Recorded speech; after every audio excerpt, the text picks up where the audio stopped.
Ayan, so good morning people. Nagluluto ako ng breakfast ngayon kasi mamaya pupunta kami ng Target. Bibili kami ng mga swimming outfit ni Chloe para sa swimming lessons niya. Tsaka swimming shoes, tapos yung diaper na pang swimming. And bukas kasi ano na niya, start na ng swimming lessons niya. So yun yung first day niya and first time din niya. So excited kami. Ayan, iba-vlog ko din yun para makita nyo. So, nagluto lang muna akong breakfast. Ganyan din ba kayo magluto ng longganisa? Yung pinapakuluan muna. Kasi natatakot ako baka mamaya hindi maluto yung loob niya. Kaya, gusto kong pinapakuluan muna bago siya prituhin. Siyempre, iba pa din yung longganisa sa Pinas. Sa longganisa dito. Parang mas masarap pa rin talaga yung sa Pinas. Ewan ko, basta may something. Parang feeling ko sa panlasa ko mas masarap yung sa Pinas. So, yan. Hayaan ko lang muna siya maluto. Tapos, ito si Chloe. He's so pretty. What is this? It's a corn. It's a corn. How about this one? It's a bacon. Bacon. How about this one? Grapes. Grapes. Ang ganyan lang ginagawa namin kapag umaga. So, hindi mo na siya papagamitin ng gadget. So, maglalaro lang muna siya. And, magliligpit-ligpit pa ako dito. Dami kong gagawin actually bago kaming umalis mamaya. So, yun. Balikan ko kayo kapag nasa Target na kami.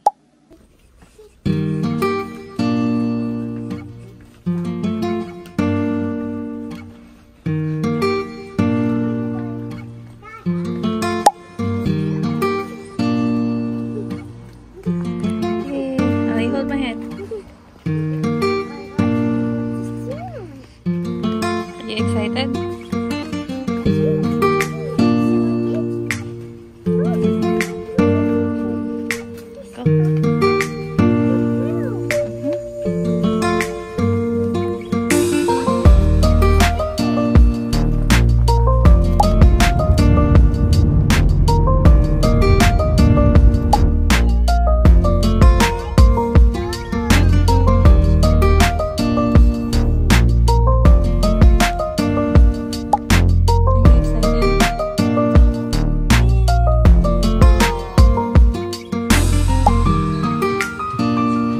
So, ayan, nandito na kami sa swimming school ni Chloe sa Aquatots.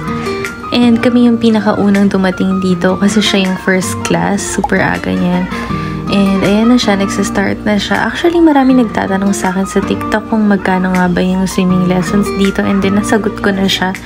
So, check nyo na lang yung TikTok ko kung curious kayo kung magkano nga ba dito. And, ayan, dalawa lang sila sa klase niya. So, ayan, tinuturuan siya ng teacher. Ang haba ng pasensya ng teacher sa kanya, grabe. Kasi sobrang kukulit ng mga ganyang age na bata. And, tuwan-tuwa siya after niyan. Actually, enjoy na enjoy siya. So, ayan, pabalik pa kami dito kasi marami pa siyang classes and every weekend namin to gagawin.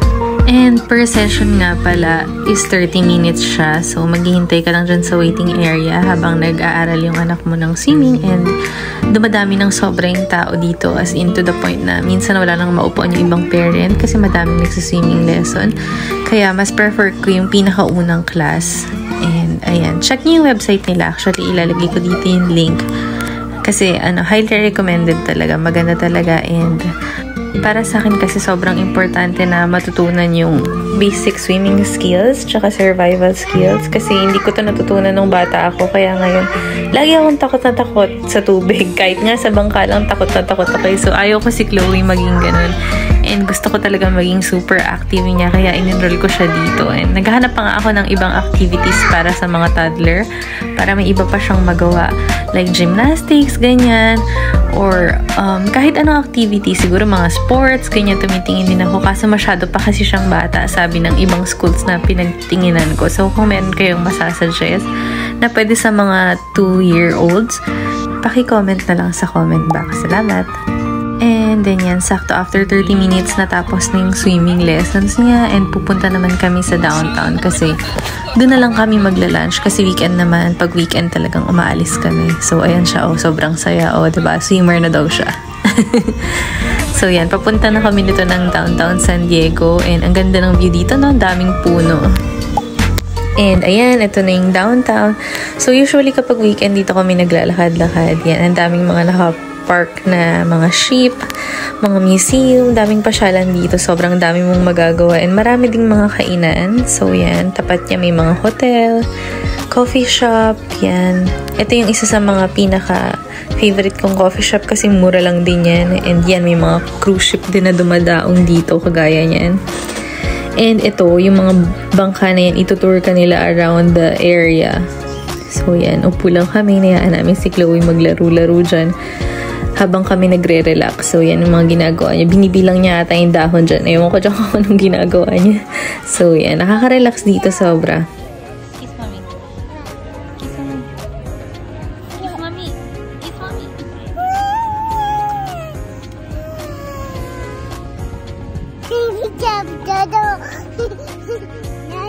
Who's this? Who's this? Who's this guy?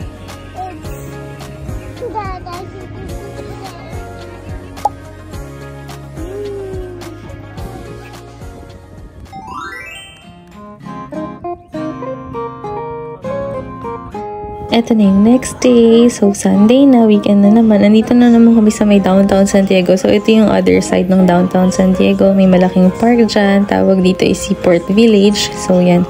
Usually, dito kami nagsistay din. Lakad-lakad, chill-chill, relax, enjoying the view. Yun lang, guys. And I hope you're also having a relaxing weekend and spend some time with your family, friends, loved ones, or kahit sino pa man yan. So, yan. Life is too short, kaya spend lang natin yung oras natin sa mga taong mahal natin. Yan lang kami ni Chloe. Enjoy, and thank you guys so much for watching. Actually, I'm doing this to document yung daily life namin, hindi naman to earn money or whatsoever. But if you're following, thank you so much, and I'll see you guys on my next video. Bye!